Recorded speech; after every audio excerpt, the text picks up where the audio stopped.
ઝાલોદ તાલુકામાં રહેતી એક યુવતીને લગ્નની લાલચ આપી અને ગોંધી રાખવાનો આરોપ થતાં ઝાલોદ પોલીસ સ્ટેશન મથકે ફરિયાદ નોંધાઈ। આ તારીખ 2/1/2026 શુક્રવારના રોજ બપોર 3 કલાક સુધીમાં આપેલ માહિતી અનુસાર ઝાલોદની મહિલાને એક યુવક દ્વારા અપહરણની જે પોલીસ મથકે ફરિયાદ નોંધાઈ હતી।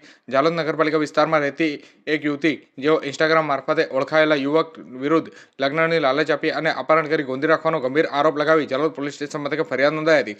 પ્રાપ્ત વિગતો અનુસાર 2 વર્ષ અગાઉ ઇન્સ્ટાગ્રામ પર જે એક યુવતી છે તેની સાથે ઓળખાણ થઈ હતી એક યુવકની અને ત્યારબાદ બંને વચ્ચે રૂબરૂ મુલાકાત શરૂ થઈ હતી। અવારનવાર મળવાનું થયું હતું। ફરિયાદ મુજબ 20/12/2025ના રોજ યુવકે જે યુવતીને ઘરે બોલાવી હતી અને બળજબરીપૂર્વક બાઇક પર બેસાડી અને લખનપુરની તેની દુકાનને લઈ ગયો હતો અને ત્યાં ભાગીને લગ્ન કરવાની લાલચ આપી 2 દિવસ સુધી દુકાનમાં ગોંધી રાખી હતી।